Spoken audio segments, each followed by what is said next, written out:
नमस्कार।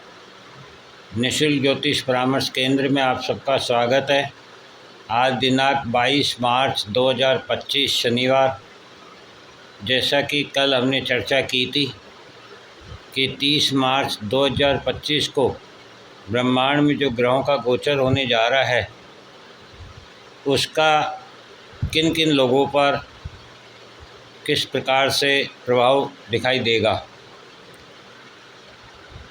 अब उसकी 30 साल की जो व्याख्या हमने की उससे प्रकृति को जो नुकसान हुआ है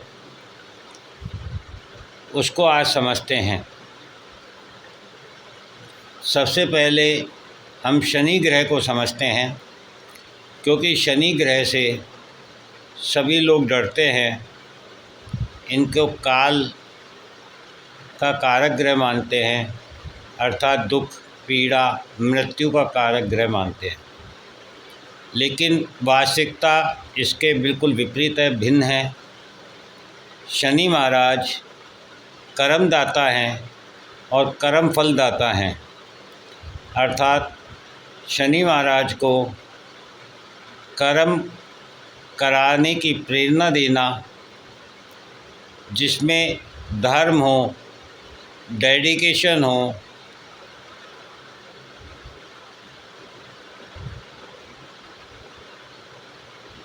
और सेवा भी हो। इसको कर्म को इस प्रकार से कराने की प्रेरणा शनि महाराज देते हैं। तो आप बताइए, शनि महाराज का इसमें क्या दोष है? क्या हम जिस प्रकृति में रहते हैं, जिस संसार में रहते हैं, क्या ये संसार बिना नीति नियमों के चल सकता है? क्या बिना कानून की पालना किए हम स्वतंत्र विचारों के साथ जीवन निर्वाह कर सकते हैं? तो शनि महाराज का सिर्फ इतना ही कहना है कि आप जिस संसार में जी रहे हैं उस संसार के अपने एक नीति नियम हैं, संस्कार हैं। उनकी पालना करते हुए यदि आप अपना जीवन निर्वाह करते, अपने कर्म करते हैं, तो उसका प्रतिफल भी शनि महाराज ही देते हैं। और जो लोग नीति नियमों के विरुद्ध असंवैधानिक तरीके से कार्य करते हैं, कर्म करते हैं, संग्रहण की प्रवृत्ति रखते हैं, शनि महाराज उन सभी को दंड देते हैं। और हम जिस अर्थयुग में जी रहे हैं और पिछले 30 सालों में जो हमारी सोच, हमारे विचार पूर्ण रूप से परिवर्तित हो गए हैं, जिसे आज आर्थिक युग कहना पड़ रहा है, अर्थात जहाँ मानवता समाप्त हो गई है, जहाँ हम चरम सीमा पर पहुँच गए हैं, भ्रष्टाचार में, दुर्व्यवहार में, दुराचरण में, दुर्गति में। आज मानव के विरुद्ध कार्य कर रहा है। मिलावट के द्वारा, अतिक्रमण के द्वारा, पद का दुरुपयोग करके, शक्ति का दुरुपयोग करके, पैसे का दुरुपयोग करके। और इसीलिए शनि महाराज अब इस सभी प्रक्रिया को बदलने के लिए आ रहे हैं। क्योंकि शनि महाराज कौन हैं, इसे गंभीरता से समझना बहुत ज़रूरी है। शनि महाराज सूर्य पुत्र हैं। सूर्य जो ब्रह्मांड में ग्रहों के राजा हैं और हमारे जीवन में जो भी अथॉरिटी रखते हैं, जो संरक्षक हैं, पिता हो, बॉस हो, पदाधिकारी हो, अर्थात जिन्हें भी अधिकार प्राप्त है। और यदि हम सूर्य को समझें तो सूर्य का प्रकाश विश्व स्तर पर सभी को समान रूप से प्राप्त होता है। तो उनकी पहली योग्यता यही है कि वे किसी में भी भेदभाव नहीं करते हैं, चाहे कोई अमीर हो, गरीब हो, सेवक हो, पदाधिकारी हो, काला हो, गोरा हो, जाति हो, भेद किसी भी प्रकार से सूर्य भगवान भेद नहीं करते हैं। तो प्रकृति का पहला नियम है कि आपको जनमानस को किसी भी प्रकार का भेद करने का अधिकार प्राप्त नहीं है। दूसरा, सूर्य भगवान का जो प्रमुख नियम है वह है डेडिकेशन, अर्थात सूर्य भगवान के उदय होने का और अस्त होने का एक निश्चित समय है। तो शनि महाराज यही कहते हैं कि आपके कर्म में डेडिकेशन होना चाहिए, उसमें टालम टोल नहीं होनी चाहिए। जैसा कि हमने पिछले 30 सालों में देखा, आप किसी भी स्तर पर अपना कोई भी कार्य अपने निश्चित समय पर नहीं करा सकते हैं, और यदि आपको कराना है तो आपको रिश्वत देनी होगी। अन्यथा जो भी व्यक्ति उस पद पर विराजमान हैं वह टालम टोल करता रहेगा और आपको परेशान करता रहेगा। तो इस प्रकार से शनि महाराज डेडिकेशन चाहते हैं, बिना भेदभाव के चाहते हैं, समय की पाबंदी चाहते हैं और सेवा भाव से चाहते हैं। क्योंकि सूर्य भगवान की जो ऊर्जा है, जो प्रकृति के द्वारा पृथ्वी को प्राप्त है, उसमें किसी भी प्रकार का कोई स्वार्थ निहित नहीं है।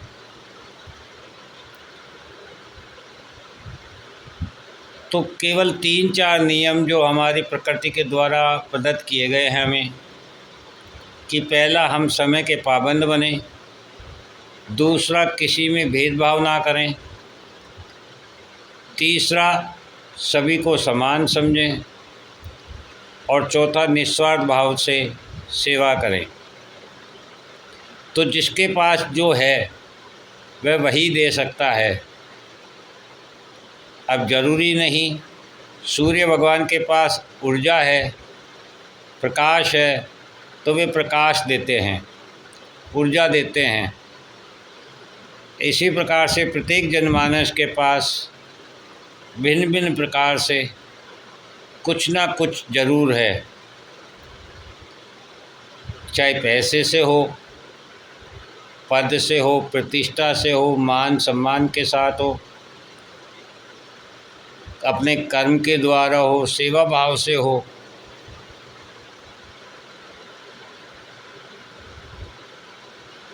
तो इस प्रकार से निस्वार्थ भाव से जीवन निर्वाह करना शनि महाराज हमसे यही उम्मीद करते हैं। और पिछले 30 वर्षों में हमने इनमें से एक भी नियम की पालना नहीं की है। और शनि महाराज सूर्य पुत्र होते हुए भी सूर्य के विरोधी हैं, ऐसा हमारे शास्त्र कहते हैं। ज्ञानी पुरुष, विद्वान ज्योतिषाचार्य हमें बताते हैं तो इसके पीछे के कारण को समझिए कि क्या वास्तव में शनि महाराज विरोधी हैं। शनि महाराज सूर्य के विरोधी नहीं हैं। शनि महाराज सूर्य के उस सोच के विरोधी हैं जो सूर्य महाराज ने शनि के साथ किया। जैसा कि आप सभी जानते हैं, सूर्य भगवान की पत्नी संध्या, जो सूर्य भगवान के प्रकाश तेज को सहन नहीं कर सकी और उन्हें इस बात का अफसोस रहा कि मैं अपने पति को पत्नी सुख नहीं दे पा रही हूँ, तो वे अपनी ऊर्जा को केंद्रित करने साधना के लिए चाहती हैं। तो वे बिना सूर्य भगवान को बताए जाती हैं और ऐसी स्थिति में वे अपनी एक छाया रूपी प्रकृति प्रकट करके सूर्य भगवान के पास छोड़ जाती है। सूर्य भगवान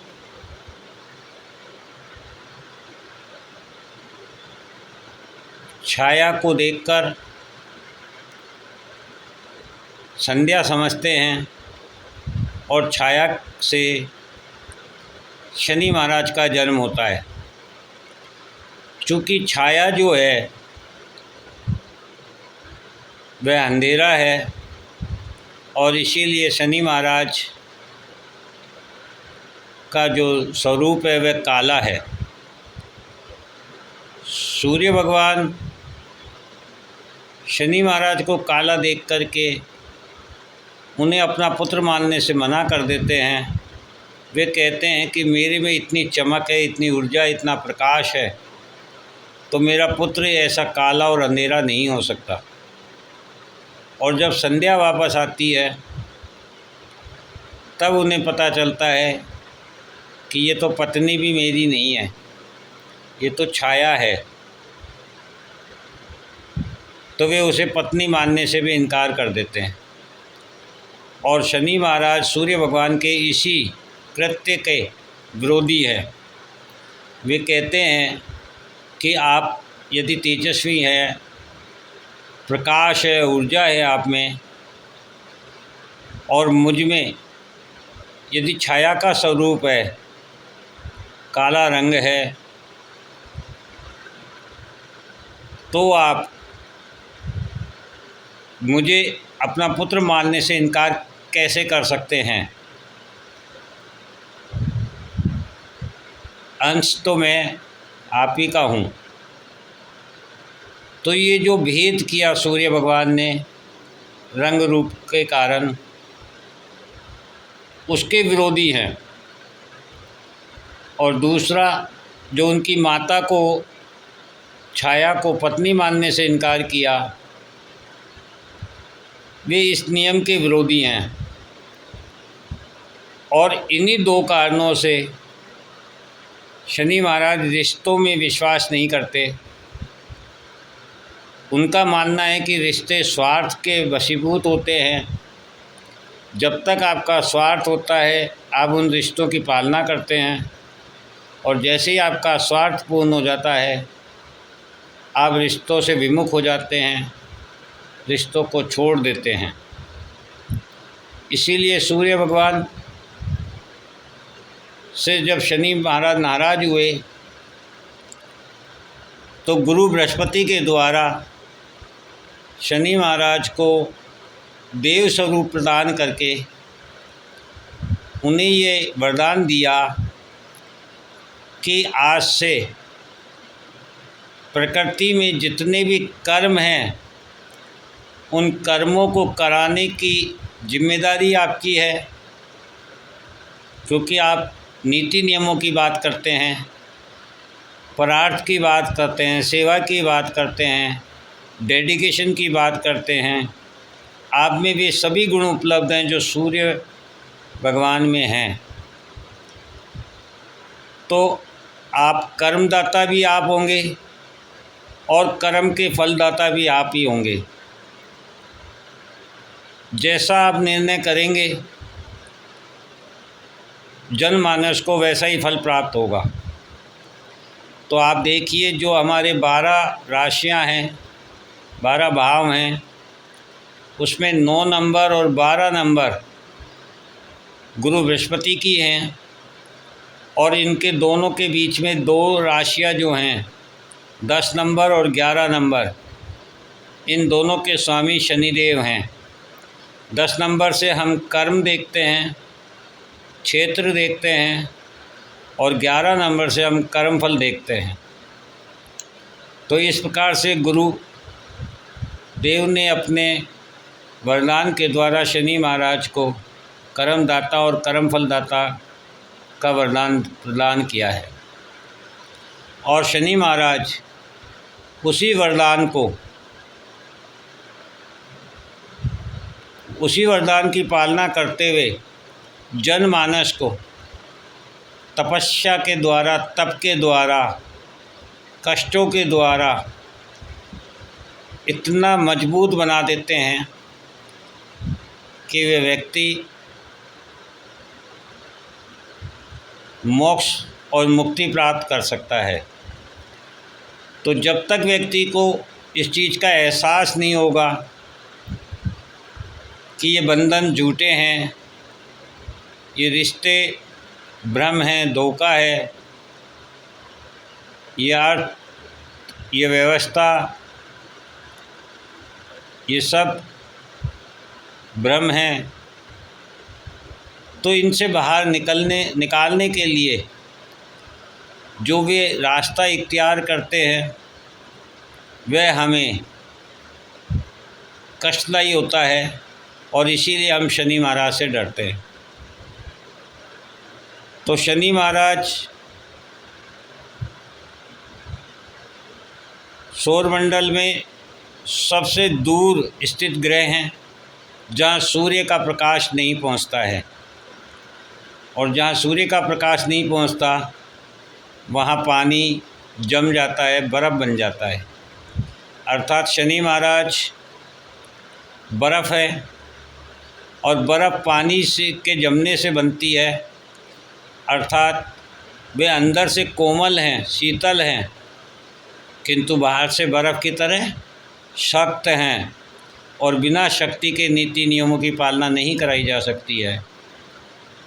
इसी प्रकार से ब्रह्मांड में सबसे दूर स्थित है, जहाँ सूर्य का प्रकाश नहीं पहुँचता, इसलिए शनिदेव अंधेरा हैं, और अंधेरे में ही आपको एकांत प्राप्त होता है, और एकांत में ही आप साधना कर सकते हैं, और साधना के द्वारा ही आप अंदर का, अपनी आत्मा का प्रकाश उजागर कर सकते हैं।